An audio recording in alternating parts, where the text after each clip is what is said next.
¿Cómo puede un país donde nadie se queda quieto recordarnos que la libertad no es un destino, sino una forma de respirar? Mongolia es ese país, una tierra donde el pasado no desapareció. Siguió cabalgando entre la estepa, donde el viento todavía lleva historias ancestrales y los hogares circulares siguen desafiando al frío más brutal del planeta. Ubicada entre Rusia y China, en el corazón inmenso de Asia, Mongolia fue durante siglos una tierra de nómadas. Un país donde las rutas no se dibujaban en mapas, sino en el pasto que se movía con el viento. Por aquí viajaron clanes enteros, pastores, jinetes y familias que llevaban el hogar sobre camellos y caballos. Hoy, a pesar de quedar opacada por sus vecinos gigantes, aún guarda una belleza inmensa. Una belleza que el mundo casi olvidó. Este no es el Mongolia de las postales turísticas, es la Mongolia de los hogares que se arman y se desarman, de los cazadores que cabalgan con águilas y de una historia que todavía respira entre los vientos de la estepa. Al norte, entre montañas que cargan siglos de viento, se levanta Ulaanbaatar, la capital de Mongolia. Y lo primero que hay que entender es que esta ciudad no nació para ser una ciudad. Durante siglos, los mongoles vivieron lejos de las paredes, de los horarios, de cualquier lugar fijo. Su cultura aprendió a confiar más en el horizonte que en un techo. Entonces, ¿por qué existe Ulaanbaatar? Porque hubo un día, y otro, en que para miles de familias la vida nómada dejó de ser posible. Los inviernos Dzud, cada vez más duros, mataron rebaños enteros en cuestión de semanas. Y en Mongolia, cuando una familia pierde su ganado, pierde todo: alimento, trabajo, abrigo, futuro. La estepa tampoco podía ofrecer hospitales, escuelas, empleos estables. Las familias necesitaban un lugar donde empezar de nuevo. Ese lugar terminó siendo Ulaanbaatar. La ciudad creció rápido, sin plan, recibiendo a quienes llegaban después de perderlo todo. Por eso hoy casi la mitad del país vive aquí, no por elección, sino por necesidad.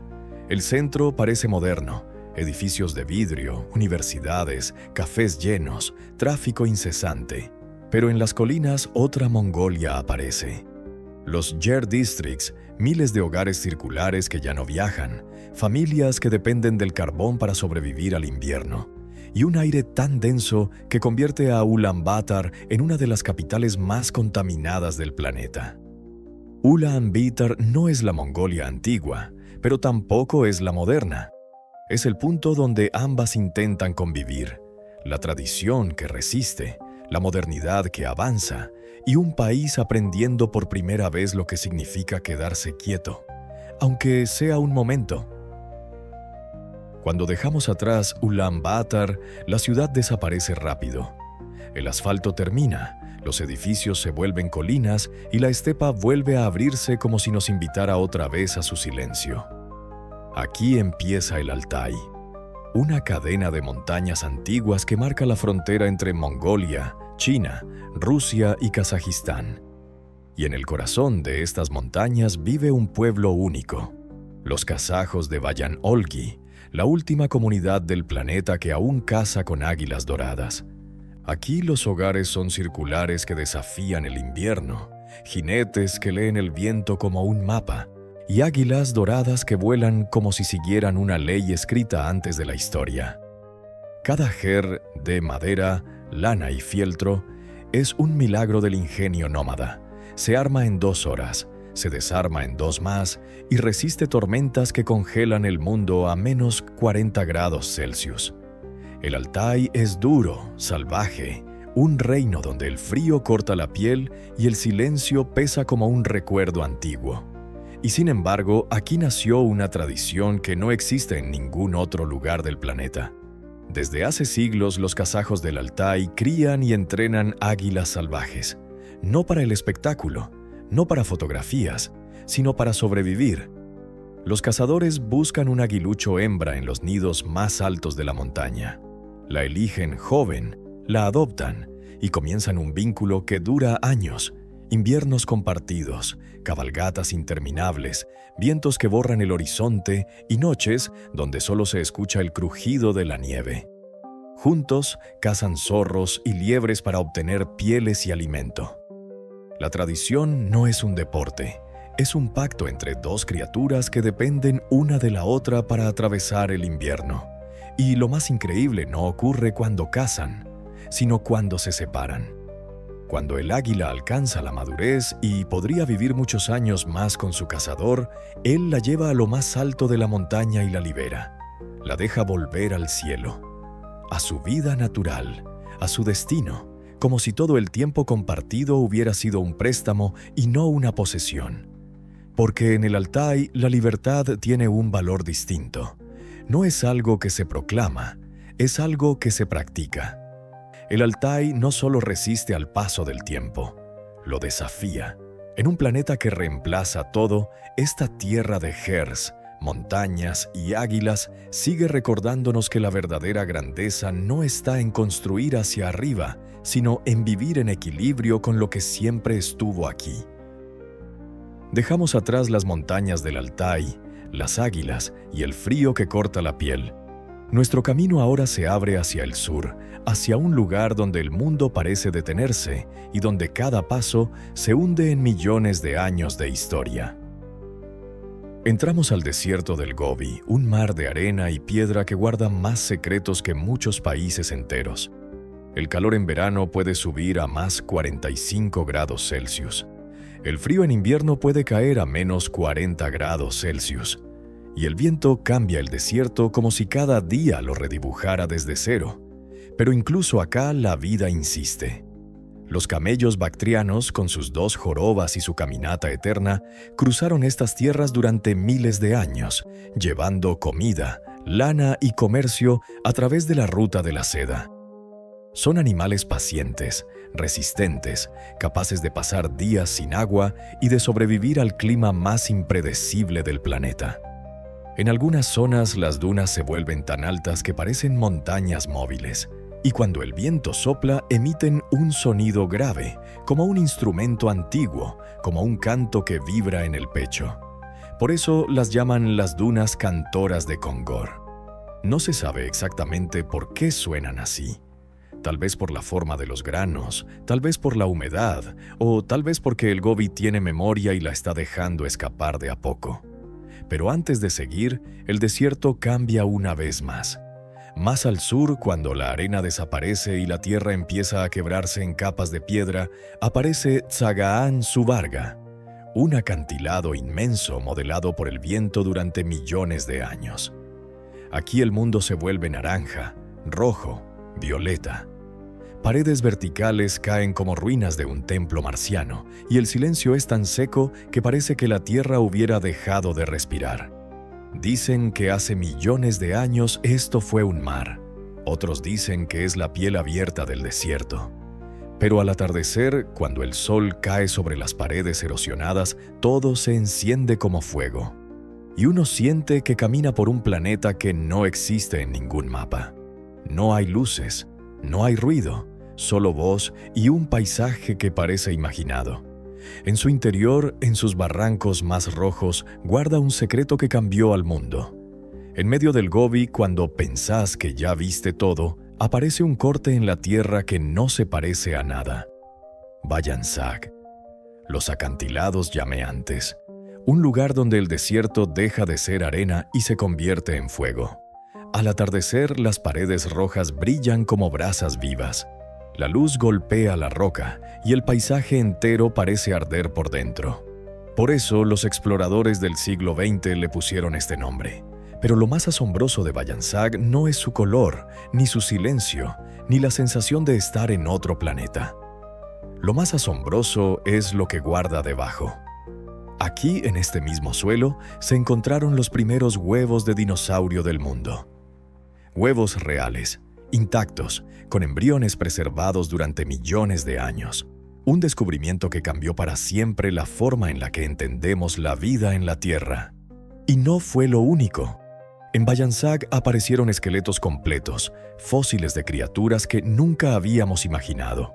Restos de animales que vivieron aquí cuando este desierto no era un desierto, sino un bosque enorme donde los dinosaurios caminaban en manada.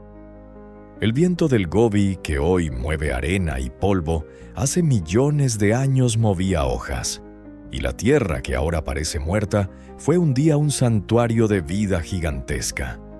Caminar por Bayansag es caminar sobre un libro abierto del planeta. Un libro sin letras, sin páginas, pero lleno de memoria.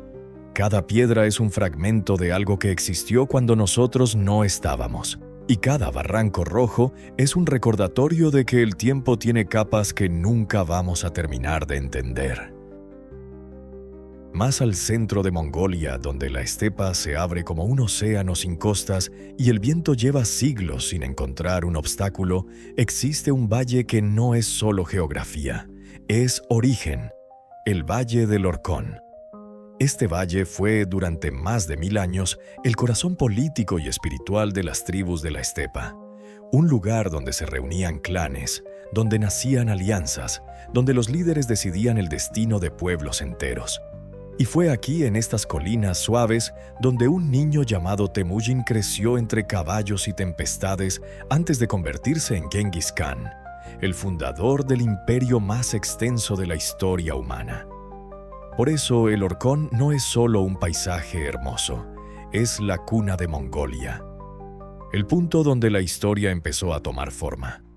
Si uno sigue el curso del río entre pastizales eternos y el eco de los cascos, eventualmente aparece un nombre que el mundo mencionó durante siglos y hoy casi olvidó: Karakorum, la antigua capital del Imperio Mongol. En el siglo XIII, cuando el poder de Mongolia se extendía desde Corea hasta Europa, Karakorum era el centro del mundo. Un lugar donde convivían mercaderes persas, diplomáticos chinos, monjes tibetanos y viajeros europeos que cruzaban continentes solo para ver la ciudad que gobernaba el planeta. Hoy casi no queda nada. Ruinas dispersas, piedras sueltas, bases de templos. El viento se llevó las murallas, los palacios, los mercados, la gloria, pero no se llevó lo esencial. Porque junto a esas ruinas descansa el monumento espiritual más importante de Mongolia, el monasterio Erdenesú, el más antiguo del país. Construido en el siglo XVI, siglos después de la caída de Karakorum, se levantó sobre las mismas piedras que un día sostuvieron la capital imperial. Sus 108 estupas blancas forman un círculo perfecto, como una muralla sagrada en medio de la estepa. Cuando uno entra, todo cambia. El viento deja de golpear, las voces bajan y los rezos tibetanos se mezclan con el sonido suave de las ruedas de oración girando una y otra vez.